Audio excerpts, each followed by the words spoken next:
Bismillahirrahmanirrahim. Chapter 4 is about exponential and logarithmic equations and functions. Now that's a bit of a mouthful. So today I thought I'd give you an overview of this chapter so we can anticipate what we're going to learn. As you can see, this chapter has two broad concepts. The first part of the chapter deals with exponential equations and functions. And the second part of the chapter deals with logarithmic equations and functions. Now, the concept of logarithmic equations and functions is probably new to you, but I think by the time you're done, you'll see the great value of these concepts. Now, if you recall, the most basic exponential function was this: y equals 2 to the x. This, in fact, was the parent exponential function. And the reason it's called an exponential function is because of the independent variable, the x, or the input, was the exponent. So this function here is called an exponential function because the variable is the exponent.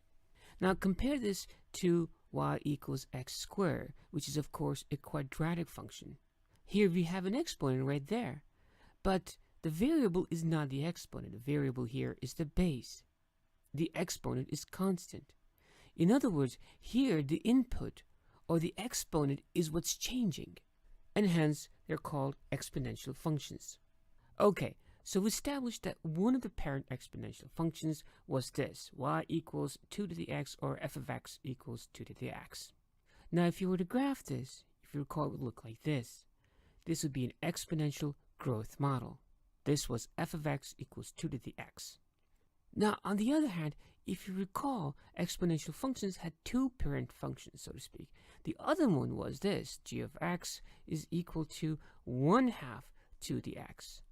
So there were two parent exponential functions. The first one here, f of x equals 2 to the x, or y equals 2 to the x, and the other parent function being y equals 1/2 to the x, and in this case we'll label it g of x.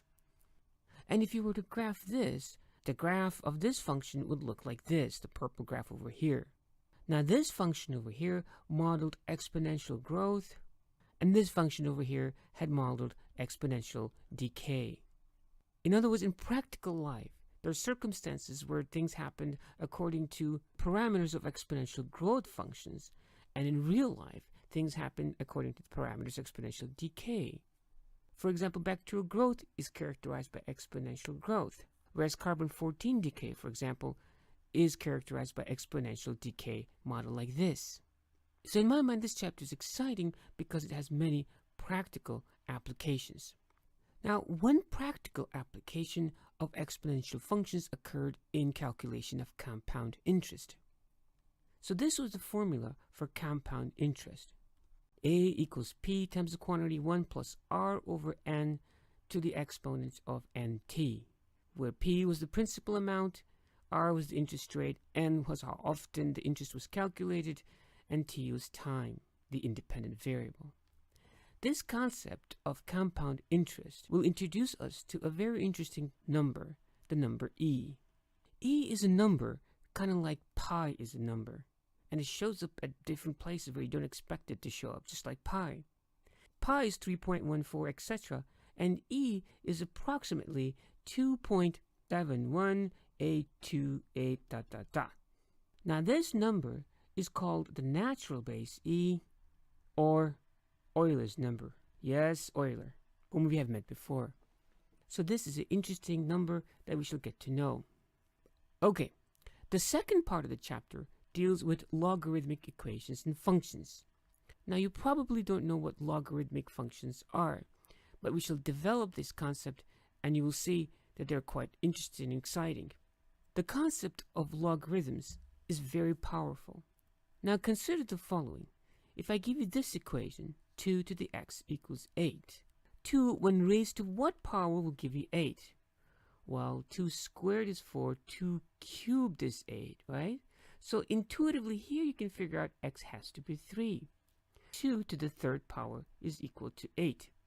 But what if I give you something like this? 2 to what power is equal to 7? Now this is not as intuitive because it's going to be an irrational number. Now, how do we go about solving these equations? See, the concept of logarithms help us solve equations where the variable is the exponent, like this. Hitherto, or up to now, we do not have a way of solving these equations. After we have developed the concept of logarithms, or logs for short, then we shall develop the concept of logarithmic functions. They will be written as this: y equals log of x. In summary, this chapter is all about exponential functions. We shall review exponential functions, both exponential growth and decay, and we shall apply that knowledge to some common practical applications. Then we shall develop the concept of logs or logarithmic functions and equations, and you will see there is great value to them as well. Until next time, as-salatu was-salamu ala rasulillah, walhamdulillahi rabbil alameen, assalamu alaikum.